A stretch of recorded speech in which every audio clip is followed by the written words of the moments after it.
जय हिंद साथियों, स्वागत है आपका एक बार फिर से द आइडियल हब के इस यूट्यूब चैनल पर। हम लोग पढ़ रहे थे पार्ट 5, जिसमें बात कर रहे थे एग्जीक्यूटिव के बारे में, और इसमें भी बात कर रहे थे द प्रेसिडेंट, जिसका उल्लेख आर्टिकल कहाँ से कहाँ तक है, 52 से लेकर के 62 तक।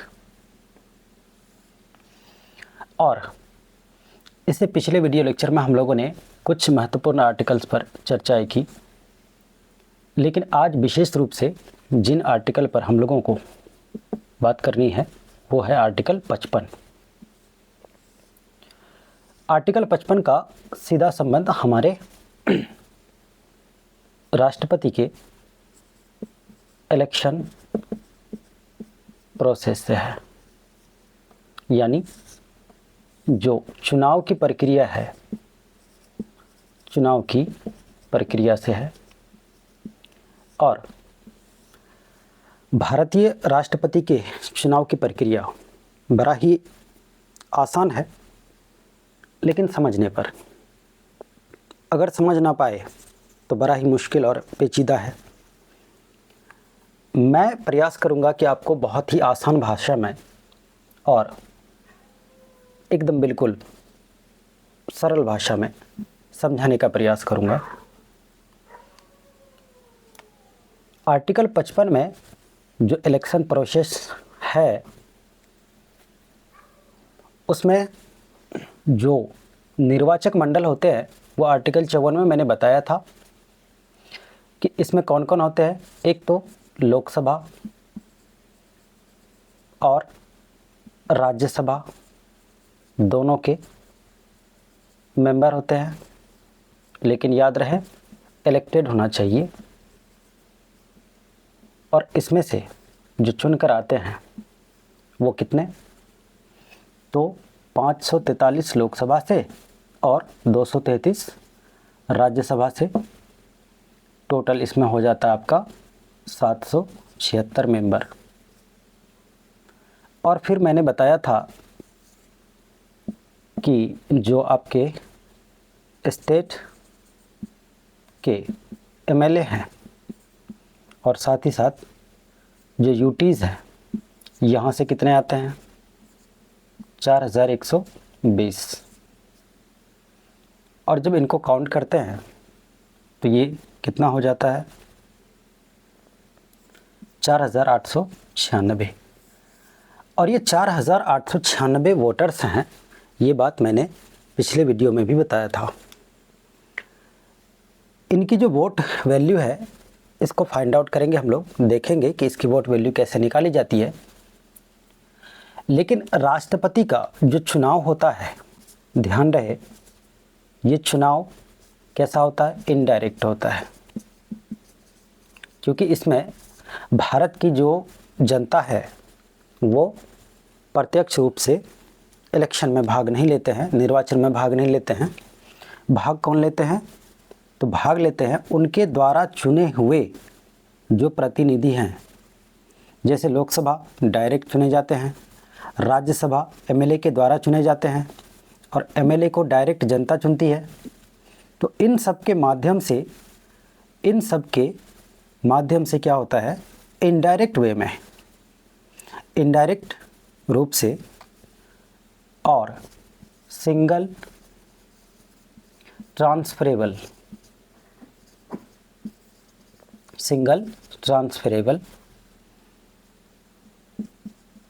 प्रोपोर्शनल रिप्रेजेंटेशन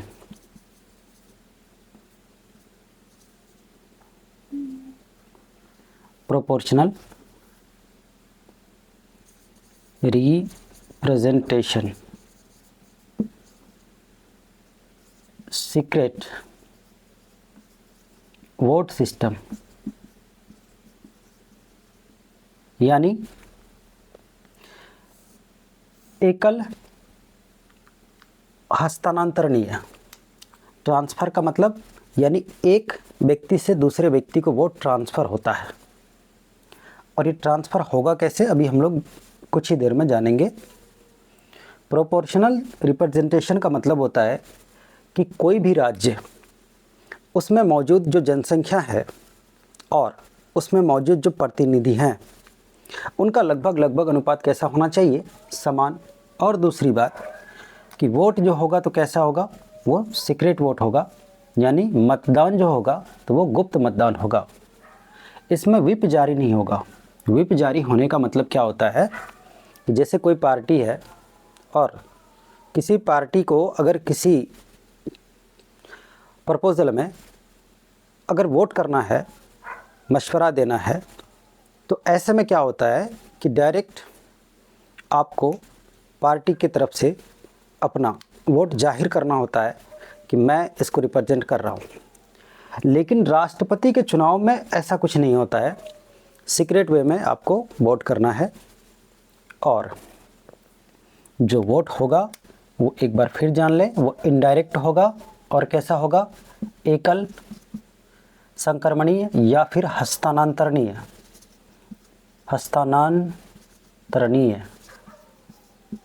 और कैसा, समान अनुपातिक गुप्त मतदान पद्धति द्वारा होगा। इसके लिए सबसे पहले क्या करना है, इसके लिए सबसे पहले क्या किया जाता है, तो इसके लिए वोट वैल्यू निकाली जाती है। जो वोट वैल्यू है, अब वोट वैल्यू किसका निकालेंगे, एक तो स्टेट और यूटी के जो एमएलए हैं उनकी वोट वैल्यू निकालनी होगी, और दूसरी बात जो लोकसभा और राज्यसभा, अर्थात ये दोनों क्या हैं, लोकसभा हो या राज्यसभा हो, दोनों ही क्या कहलाते हैं, एमपी कहलाते हैं। तो एमपी का वोट वैल्यू निकालना है। अब दोनों के वोट वैल्यू निकालने का तरीका अलग अलग है। अगर एमएलए की वोट वैल्यू निकालनी हो तो एमएलए की वोट वैल्यू क्या होती है कि उस राज्य में जो टोटल पॉपुलेशन है, टोटल पॉपुलेशन ऑफ स्टेट, यानी उस राज्य की कुल जनसंख्या, और उस राज्य की कुल जनसंख्या को नंबर ऑफ किससे, नंबर ऑफ एमएलए से, यानी एमएलए की जो संख्या है उनसे डिवाइड कर देनी है, और फिर जो नंबर आए उसको डिवाइड कर देना है किससे, 1000 से डिवाइड कर देना है। और इस तरह से जो वोट वैल्यू निकल के आएगा, ये वोट वैल्यू किसका निकल के आएगा, ये एमएलए का आएगा। तो एमएलए का जो वोट वैल्यू है वो कैसे निकालना है, यानी राज्य की कुल जनसंख्या, राज्य की कुल जनसंख्या, उसको विभाजित करना है, उसको भाग देना है किससे, विधानसभा की, विधानसभा सदस्यों से, और फिर जो भी नंबर आए उसको 1000 से डिवाइड कर लेना है। इस तरह से वोट वैल्यू निकल के आ जाएगा किसका, एमएलए का। और हमारे देश में अब तक चूँकि इसको फ्रीज़ करके रखा गया है, कब तक, 2026 तक, तो एक ही वैल्यू निकल के आता है और वो है 5,49,474। ये 5,49,474 ये वोट हैं। वोटर्स तो आपके कितने हैं, 4120 ही हैं। लेकिन अगर देखें कि वोट की जो वैल्यू है, तो वोट की वैल्यू कितनी है साथियों, तो वोट की जो वैल्यू है ये है आपकी 5,49,474। इस तरह से एमएलए की वोट वैल्यू निकल गई। फिर उसके बाद एमपी की जो वोट वैल्यू है, ये देखिए कैसे होता है। एमपी बोले तो लोकसभा और राज्यसभा दोनों की वोट वैल्यू समान होंगी। एमपी की वोट वैल्यू, तो एमपी की जो वोट है वो क्या होता है कि जो वोट वैल्यू आया किसका? एमएलए का, यानी total vote value of MLA by क्या? तो नंबर ऑफ एमपीज, यानी टोटल जो वोट वैल्यू आया किसका? एमएलए का, प्रत्येक राज्य में हो चाहे जिस राज्य में ना हो, यूटी में आपके लेजिस्लेचर का प्रोविज़न है, उस यूटी का कुल मिलाकर जितना वोट वैल्यू आया, तो आया कितना? 5,49,474। और इस 5,49,474 को जब हम लोग डिवाइड करेंगे किससे? 776 से। 776 से क्यों? क्योंकि 543 मेंबर तो आपके लोकसभा से हैं और 233 मेंबर आपके राज्यसभा से हैं।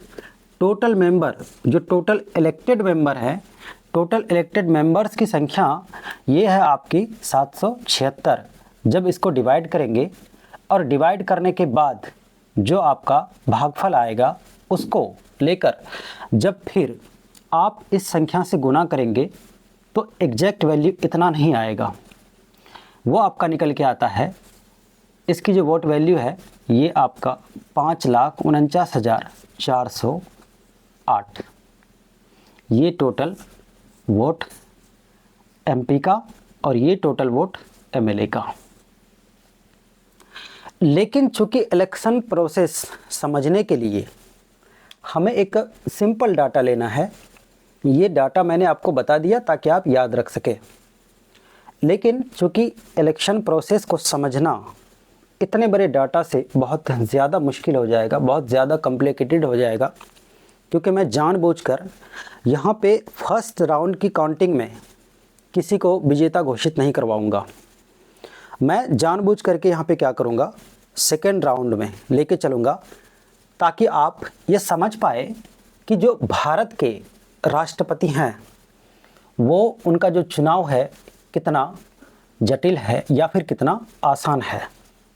तो चलिए अब हम लोग वोटिंग शुरू करते हैं कि वोट कैसे होता है।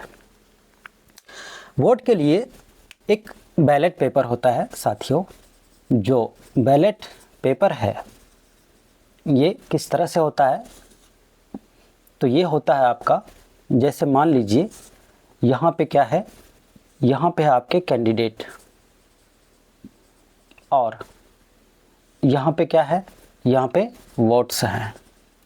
जो वोट्स पड़ेंगे वो यहाँ है। लेकिन जो वोट्स पड़ने हैं, जैसे मान लीजिए कैंडिडेट की संख्या है आपके 4, ए, बी, सी और डी, ये 4 कैंडिडेट हैं। और इन चारों कैंडिडेट को क्या करना है, वोट डालना है। और वोट डालने वालों की संख्या कितनी है, वोट डालने वालों की संख्या अगर देखें तो वो कितनी है, 4,896 टोटल पूरे भारतवर्ष में है। लेकिन मैंने बताया था आपको कि अगर हो सकता है कि किसी स्टेट की लेजिस्लेचर भाग ना ले, या जब इलेक्शन चल रहा होता है राष्ट्रपति का, तो हो सकता है कि वो उस समय उसकी व्यवस्था ना हो या कुछ सीटें वैकेंट हो, तो ऐसे में ये घट बढ़ सकता है। तो अब मान लेते हैं, हम लोग ये मान के चलते हैं कि टोटल जो वोट है, टोटल वोट्स हम लोग को यहाँ पे जो परवाने हैं वो 100 वोट मान लेते हैं कि 100 वोट्स पर हम लोग क्या करेंगे, यहाँ पे इलेक्शन करवाएंगे राष्ट्रपति महोदय का। अब चूंकि नियम क्या है, सिंगल ट्रांसफरेबल। तो सिंगल ट्रांसफरेबल का मतलब क्या है कि एक ही वोट को ट्रांसफ़र करना है। जब एक ही वोट को ट्रांसफ़र करना है तो इसका मतलब ये हुआ कि आपको जो वोट डालने हैं, आपको मतलब लोकसभा, राज्यसभा या फिर एमएलए को जो वोट डालना है वो किसी एक कैंडिडेट को वोट नहीं डालना है, ट्रांसफ़र करना है वोट को और सभी को वोट डालना है। अब सभी को वोट डालने का मतलब क्या होता है, मतलब कि आपको प्रीफरेंस चुनना होगा। प्रीफरेंस का मतलब वरीयता, यानी वरीयता क्या कि जैसे आपके लिए मान लीजिए 4 जॉब ऑफर हुए, आप बिल्कुल ही बेरोजगार हैं, एकदम साफ नकारा निकम्मा है। अगर 4 जॉब के ऑफर आ रहे हैं तो नकारा निकम्मा होने से तो बेहतर है कि किसी एक छोटे मोटे जॉब को पकड़ लें। तो उसी प्रकार आपको वरीयता देनी है और वरीयता चारों को देनी है, यानी आपके घर से आपको दबाव है कि चारों में से किसी एक को हर हाल में आपको किसी एक जॉब को सिलेक्ट करना ही करना है। चारों में से जिसको भी करना चाहे आप कर सकते हैं। तो आपने क्या किया, आपने पहले नंबर पे किसी को रखा, दूसरे में किसी को, तीसरे में किसी को और चौथे में किसी को, कि अगर ये नहीं तो वो सही, वो नहीं तो वो सही। ठीक उसी प्रकार जो वोटर्स होंगे इस बैलेट पेपर में अपनी वरीयता पेश करेंगे। अगर मान लेते हैं कोई एक वोटर आया और उन्होंने क्या किया, उन्होंने अपनी पहली पसंद बी को रखा कि मेरे निगाह में तो बी ही क्या होना चाहिए, राष्ट्रपति का कैंडिडेट यानी राष्ट्रपति होना चाहिए। और उन्होंने फिर ये सोचा कि अगर बी नहीं जीत रहा है, बी राष्ट्रपति किसी तरह से, मान लेते हैं कि अगर बी नहीं बन पाए तो मेरे निगाह में सी को बनना चाहिए। और तीसरा नंबर उन्होंने ए को दे दिया और चौथा नंबर डी को दे दिया। यानी एक ही वोट है, लेकिन वोट देखिए क्या हो रहा है, ट्रांसफ़र हो रहा है।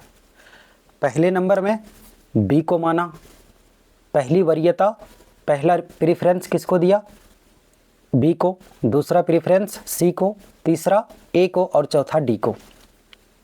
और इसी तरह से किसी ने पहला प्रेफरेंस सी को दिया, दूसरा बी को, तीसरा ए को और चौथा डी को। कोई आए पहला, दूसरा, तीसरा और चौथा दे दिए और इस तरह से वोटिंग हुई। तो वोटिंग में ऐसा नहीं है कि सारे के सारे लोग सही वोट कर पाए। कुछ लोग ऐसे भी होते हैं जब वोट करने आते हैं तो उनको लगता है कि मुझे किसी के साथ भेदभाव नहीं करना चाहिए, मैं सबको बराबर मानता हूं और सबको एक एक दे के चले गए। और इस तरह के वोट क्या हो जाएंगे, इनवैलिड यानी अमान्य हो जाएंगे। यानी इस तरह के वोट को काउंट नहीं किया जाएगा, इसको अवैध माना जाएगा। और किसी को मन किया कि मेरे निगाह में तो कोई भी प्रेसिडेंट के लायक नहीं है, मैं सबको 4-4 नंबर पे रख रहा हूँ, ये भी क्या हो जाएगा, ये भी इनवैलिड हो जाएगा। और किसी किसी को लगा कि नहीं, मेरे निगाह में सिर्फ ए ही है जो राष्ट्रपति के लायक है, इसके अलावा कोई नहीं, तो बाकी मैं किसी को नहीं दूंगा, ये वोट भी इनवैलिड हो जाएगा। ये इनवैलिड मैं इसलिए बता रहा हूँ क्योंकि अभी जब काउंटिंग होगी तो काउंटिंग में इनवैलिड वोट्स की ज़रूरत हमको पड़ने वाली है। अब मान लीजिए इलेक्शन में जो वोटिंग का प्रोसेस है वो पूरा हुआ, जैसे तैसे जैसे होना चाहिए उस तरह से वोटिंग का प्रोसेस हो गया पूरा।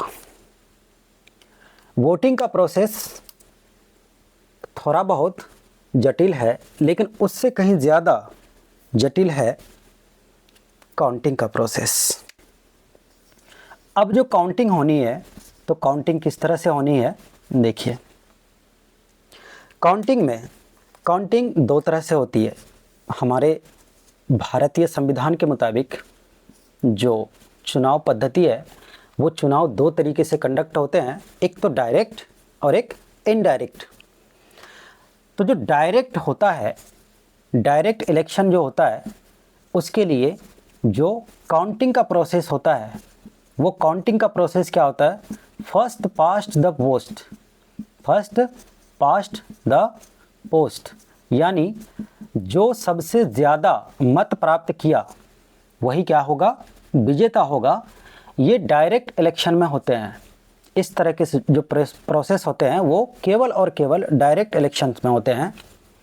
लेकिन इनडायरेक्ट इलेक्शन में ये प्रोसेस काम नहीं आता है। इनडायरेक्ट इलेक्शन में जो वोट की काउंटिंग होती है वो काउंटिंग होती है कोटा सिस्टम के माध्यम से। यानी आपको एक कोटा निर्धारित कर दिया जाएगा और उस कोटा के मुताबिक आपको वोट ले आना है, तब जाकर के आप विजेता कहलाएंगे। अदरवाइज़ फिर उसके बाद क्या हो जाएगा, सेकेंड राउंड की काउंटिंग शुरू हो जाएगी। अब कैसे होगी पहले इसको देख लेते हैं। कोटा निकालने का सिस्टम हेयर नाम के एक व्यक्ति ने दिया था, इसीलिए इसको हेयर सिस्टम भी कहा जाता है। हेयर सिस्टम भी कहा जाता है। और ये चीज़ जब मैं राज्यसभा पढ़ा रहा था आपको, तो वहाँ भी बताया था कि राज्यसभा में जो वोटिंग का जो प्रोसेस है, काउंटिंग का जो प्रोसेस है, वो हेयर नाम के व्यक्ति ने ही दिया था, इसीलिए इसको हेयर सिस्टम भी कहा जाता है। अब कोटा जो निर्धारित होनी है, कोटा कैसे निर्धारित करी जाती है, ध्यान से देखिए। तो कोटा निर्धारित करने के लिए जो टोटल वैलिड वोट्स हैं, टोटल वैलिड वोट्स, इनवैलिड की बात नहीं कर रहा हूँ, यही चीज़ मैं बता रहा था कि इनवैलिड जो वोट्स हैं इसको काउंट नहीं किया जाएगा। जो वैलिड हैं, मान लीजिए टोटल 120 वोट पड़े, 120 वोट में से 120 वोट में से जो टोटल वैलिड वोट्स थे वो 100 रहे। तो अब उस टोटल वैलिड वोट्स में क्या करना है, नंबर ऑफ वैकेंसीज से, नंबर ऑफ वैकेंसीज, वैकेंसीज का मतलब जो पोस्ट है उससे डिवाइड करना है। तो भाई स्वाभाविक सी बात है, राष्ट्रपति की जो वैकेंसी है, एक ही वैकेंसी है, तो इसका मतलब 1 से डिवाइड करना है, +1 कर देना है, और जितना आए उसमें +1 कर देना है। और इस तरह से जो रिज़ल्ट निकल के आता है वही कहलाता है कोटा। और इस कोटा के तहत आपको क्या करना है, इस कोटा के अंतर्गत जो रिज़ल्ट आएगा, जो वैल्यू आएगा, उतने ही वोट आपको लाने हैं। तो अब ज़रा चलिए देखते हैं टोटल वैलिड वोट्स कितने हैं। तो टोटल वैलिड वोट्स है आपके 100, और नंबर ऑफ वैकेंसीज कितनी है, 1 +1 और फिर +1। तो इस तरह से अगर देखें तो 100 भागा 2 50, 50 + 1 ये हो जाएगा आपका 51।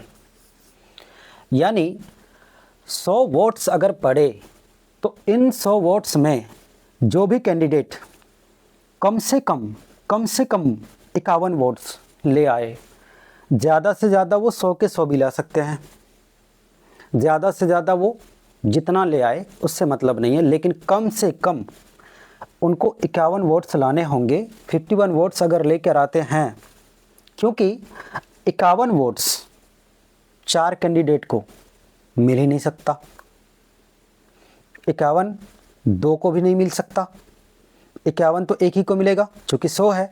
तो 100 में अगर एक को 51 मिल रहा है तो बाकी अगर 2 कैंडिडेट को मान लेते हैं 0-0 पर, तो एक को कम से कम कितना मिल रहा है, ज़्यादा से ज़्यादा कितना मिल रहा है, 49।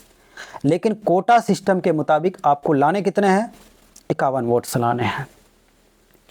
अब आइए हम लोग काउंटिंग स्टार्ट करते हैं कि काउंटिंग कैसे होती है।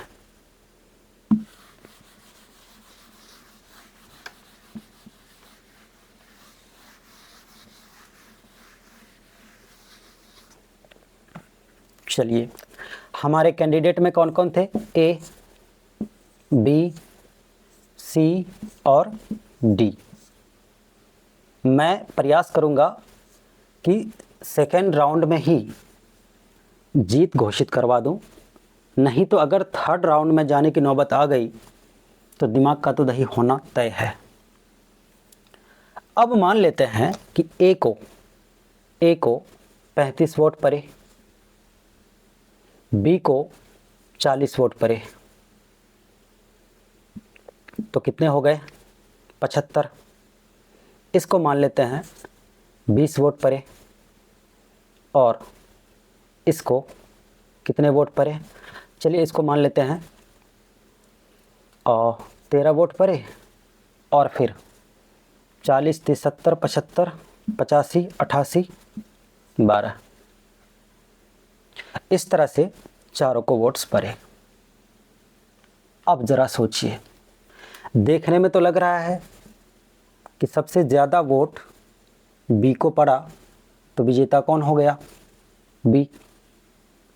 लेकिन साथियों, मैंने आपको क्या बताया कि 51 वोट्स जब तक नहीं आ जाता है तब तक आपको काउंट करते रहना है। ये फर्स्ट राउंड में अगर हम लोगों ने देखा कि फर्स्ट राउंड में क्या हुआ, जब फर्स्ट राउंड में बैलेट पेपर का बॉक्स खोला गया तो उसमें पाया गया कि ए को 35 वोट पड़े, बी को 40 और सी को 13 और डी को 12 वोट। टोटल कितने वोट्स में से, 100 वोट में से। फिर से गिन लेते हैं कहीं कम ज़्यादा ना हो जाए। तो 40, 30, 70, 80, 90, 95, 100, ठीक है। अब चूंकि 51 वोट से कम सब के सब कम है, अब ऐसे में क्या किया जाए, तो साथियों ऐसे में क्या करना है, ऐसे में जो सबसे कम वोट प्राप्त किया है उसको हटा देना है। कहने का मतलब उसको इस रेस से बाहर कर देना है। अब अगर वो इस रेस से बाहर हो गया तो बचे कौन, ए, बी और सी, ये तीनों बचे। डी को टोटल वोट कितने पड़े थे, 12। अब टोटल वोट का क्या मतलब, देखिए टोटल वोट का मतलब ये हुआ कि जितने सारे वोटर्स थे उनमें से ए को जो पहली पसंद माना वो 35 लोगों ने माना, बी को अपनी पहली पसंद जो माना वो 40 लोगों ने माना। वोट तो सबको पड़े, 100 के 100 लोगों ने सबको वोट करा, लेकिन पहली पसंद की जो वरीयता क्रम के अनुसार जो वरीयता उन्होंने दिया, बी को 40 लोगों ने अपनी पहली पसंद माना, ए को 35 लोगों ने अपनी पहली पसंद माना, सी को 13 लोगों ने और डी को 12 लोगों ने अपनी पहली पसंद माना। इसका मतलब ये हुआ कि डी को बहुत कम लोगों ने अपनी पहली पसंद माना। तो अब क्या करेंगे, डी के वोट को ट्रांसफ़र करेंगे। इसी को कहते हैं ट्रांसफरेबल वोट सिस्टम। अब डी के जो फर्स्ट प्रेफरेंस था उसको डिलीट कर देंगे। अब जो सेकंड प्रेफरेंस, इसमें डी को जिन लोगों ने पहली पसंद माना उन लोगों ने आखिर दूसरी पसंद भी तो माना होगा। तो अब अगर देखा जाए तो इन 12 वोट्स में जो 12 वोट्स में जो दूसरी पसंद है, अब दूसरी पसंद उसमें ए को कितना, 1 लोग, सिर्फ 1, क्योंकि मैं क्या कर रहा हूँ, बी को जिता रहा हूँ। नहीं तो अगर थर्ड राउंड में चलेंगे हम लोग तो थर्ड राउंड में जाने का मतलब है कि सब कुछ उल्टा पुल्टा हो जाएगा। इसके जगह ये जीतता हुआ नज़र आएगा। अभी अगर चाहे तो हम लोग इसको भी जिता सकते हैं, लेकिन ऐसा नहीं करेंगे, नहीं तो मामला बड़ा पेचीदा हो जाएगा। इसी को जिताते हैं।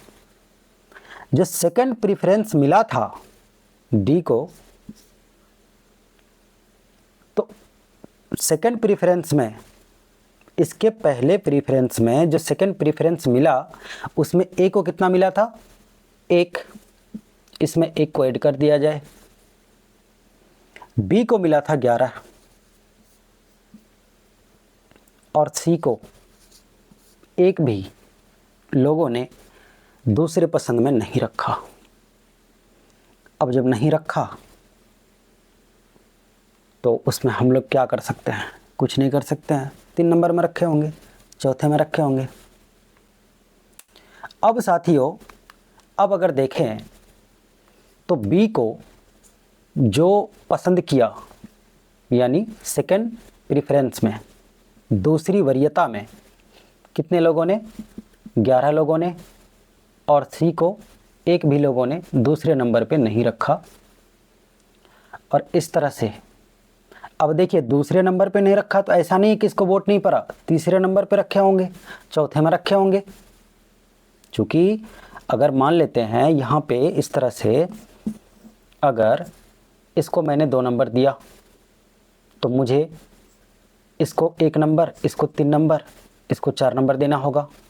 उसी तरह से यहाँ 1 नंबर पड़ा, 2 नंबर पड़ा, 3 नंबर पड़ा, 4 नंबर पड़ा, फिर 2 नंबर, 1 नंबर, 3 नंबर, 4 नंबर। तो हमें तीसरा नहीं लेना है, तीसरा तो पड़ा होगा, लेकिन तीसरा हमें लेना ही नहीं है, हमें लेना है दूसरा। पहला भी नहीं लेना है, क्योंकि पहला जो था तो पहले राउंड की काउंटिंग में वो तो ख़त्म हो चुकी है। अब दूसरे राउंड की जो काउंटिंग है उसमें हम लोग को जो दूसरी वरीयता है उसको ध्यान में रखना है। तो दूसरी वरीयता में जो डी को वोट पड़ा था, जो 1 नंबर में डी को वोट पड़ा था 12 वोट, उस 12 वोट में जो ए को दूसरा प्रेफरेंस मिला वो कितना मिला था, 1, और बी को जो दूसरा प्रेफरेंस मिला था वो मिला था 11। इस तरह से अगर देखें तो टोटल वोट्स कितने हो रहे हैं, क्योंकि हमें वोट्स भी कितने 100 पूरा करना है। तो 35 और 1 कितना हो जाएगा, 36, यहाँ हो जाएगा 51, और फिर यहाँ क्या हो जाएगा, यहाँ हो जाएगा आपका 13। और अगर टोटल काउंट करते हैं तो कितना हो रहा है साथियों, 0। 100 वोट्स कंप्लीट है। और जो कोटा हम लोगों ने निर्धारित करी थी वो कोटा कितनी थी, 51। एग्जैक्ट कितना वोट मिल गया इनको, 51। और अगर 51 कम से कम वोट मिल गया तो इसका मतलब ये क्या कहलाएंगे, ये कहलाएंगे विनर। इस तरह से जो बी है वो पहले भी जीतता हुआ नज़र आया था और हम लोगों ने जितवा भी दिया। अगर हमें ए को जितवाना होता तो सिर्फ इनके वोट से अगर सारे के सारे वोट भी दे दिया जाए तब भी क्या हो रहा था, ए नहीं जीत रहा था। और जब ए नहीं जीत रहा था तो हम लोग को 3rd राउंड की काउंटिंग करनी पड़ती। ये जो काउंटिंग हुई, इस काउंटिंग को हम लोग क्या कहेंगे, इसको हम लोग बोलेंगे 2nd राउंड की काउंटिंग। 2nd राउंड की जो काउंटिंग है इसके मुताबिक क्या हुआ, जो आपका बी है वो बी विजेता हुआ। अगर 3rd राउंड में चलना है तो आप लोग कमेंट में बताएं, मैं 3rd राउंड में भी लेके चलूँगा ताकि आपका कंसेप्ट और ज़्यादा क्लियर हो कि भारत का जो सिस्टम है, ये सिस्टम सिर्फ राष्ट्रपति के चुनाव में ही नहीं बल्कि ये सिस्टम अप्रत्यक्ष रूप से हुए जितने सारे मतदान हैं उन सब में लागू होता है साथियों। तो ऐसे में फिर क्या होता, डी तो गया ही गया। अब जो सी है, सी के 2nd ऑप्शन को और डी के 3rd ऑप्शन को और कुछ हद तक 1st ऑप्शन को लेकर के हम लोग को फिर से काम करना पड़ता, तब जा कर के 3rd राउंड की काउंटिंग पूरी होती। मुझे लगता है कि जो वोटिंग प्रोसेस है और जो काउंटिंग प्रोसेस है ये आपको बेहतर ढंग से समझ में आया होगा। और अगर नहीं भी समझ में आए तो कमेंट में ज़रूर बताएं कि आपको क्या नहीं समझ में आया, ताकि मैं उस चीज़ पर बेहतर आपको बताने का प्रयास करूं, बेहतर ढंग से समझाने का प्रयास करूं। तो चलिए, आज की क्लास हम लोग सिर्फ़ और सिर्फ आर्टिकल 55 पर ही समाप्त कर रहे हैं, क्योंकि अब अगर हम लोग आर्टिकल 61 को लेते हैं इसके साथ साथ, तो इसमें क्या है, इसमें है आपके इम्पीचमेंट। जो इम्पीचमेंट है साथियों इम्पीचमेंट का भी जो प्रोसेस है वो थोड़ा ठीक ठाक ही प्रोसेस है, तो रहने दीजिए आज की क्लास यहीं तक। और कल के क्लास में हम लोग, मतलब आने वाले कल के क्लास में हम लोग राष्ट्रपति से संबंधित जितनी सारी बातें हैं सबको एक ही क्लास में समेटने का प्रयास करेंगे। तब तक के लिए खुश रहें। जय हिंद।